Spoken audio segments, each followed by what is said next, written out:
프랜차이즈 만드는 사람들 2025년 일식업종에 대해서 한번 총정리를 해봤습니다.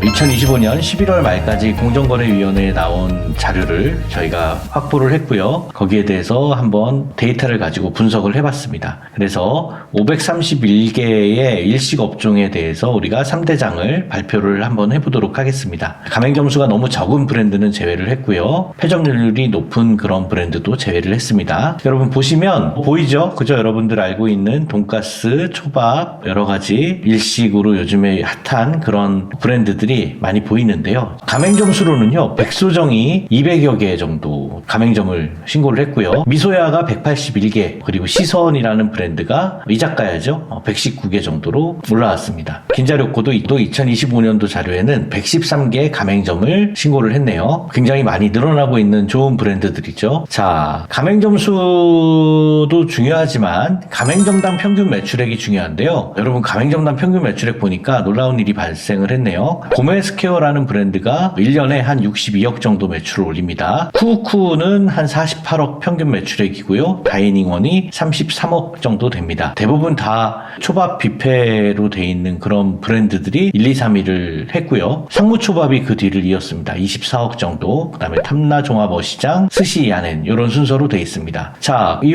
브랜드들을 보면은요, 고메스퀘어 같은 경우에는 2024년도에 그 가맹점이 늘면서 그 62억이라는 브랜드를 차지를 했지만 그래도 한 18개 정도 가맹점을 가지고 평균을 낸 금액이라고 볼 수가 있고요. 쿠우쿠는 보시면 굉장히 오래된 브랜드죠. 쿠우쿠는 10년이 넘은 브랜드라 22년, 23년, 24년 꾸준하게 매출이 증가하는 걸 볼 수가 있습니다. 특히 가맹점 수가 많은데도 불구하고 평균 매출액이 높다는 거는 상위 브랜드들은 훨씬 더 많이 이렇게 매출을 일으키고 있다는 걸 볼 수 있어요. 특히 쿠우쿠는 골드라는 브랜드를 새로 출시를 해서 이 쿠우쿠 골드 매장은 좀 특별하게 몇 가지 요건을 갖춰야지만 내주는 걸로 알고 있습니다. 그래서 쿠우쿠 골드 매장들이 굉장히 매출이 요즘 크게 나오는 걸로 알려져 있습니다. 그리고 다이닝원 같은 경우에는 가맹점 수가 늘어나면서도 꾸준하게 매출은 증가를 하지만 아직은 가맹점 수가 고메스퀘어랑 비슷한데도 불구하고 매출은 절반밖에 좀 안 나와서 셋 중에서는 가맹점당 매출액이 이렇게 추이를 보이고 있다. 또 그래서 내년도 추이를 보면은 정말 이제 어떤 브랜드가 좀 더 좋아지는지 이런 것들도 한번 비교해 볼 수가 있을 것 같습니다. 우리 지금 여기 나와 있는 가맹점당 평균 매출액은 고메스퀘어나 쿠우쿠나 다이닝원이나 굉장히 매장 수를 크게 가져가는 그런 브랜드들이죠. 초밥 뷔페이기 때문에 최근에 오픈하는 매장들은 거의 뭐 500평, 600평까지도 그렇게 매장 규모가 크기 때문에 이렇게 평균 매출액이 많이 나오는 거다라고 볼 수가 있는데요. 그럼에도 불구하고 제곱미터당 매출액을 저희가 볼 필요가 있습니다. 제곱미터당 매출액은 모토이시라는 브랜드가 굉장히 높네요. 그 다음에 스시선 회전초밥 전문점, 그 다음에 회가대표 초밥이24 이런 브랜드 순으로 제곱미터당 매출액이 높은 걸로 나옵니다. 멘부리, 스시야넨, 상무초밥, 스시와 긴자료코 이런 것들이 그 다음을 잇고 있습니다. 그러니까 모토이시는 왜 이렇게 높은가 봤더니요, 제곱미터당 매출액이 모토이시가 굉장히 많이 늘었습니다. 24년도에. 요거는 뭐 그 가맹점 수도 늘어났는데도 불구하고 제곱미터당 매출액이 높은 거는 모토이시가요, 회를 위주로 하는 게 아니라 소고기를 위주로 한 브랜드라서 같은 면적에 제곱미터당 매출액이 더 높습니다.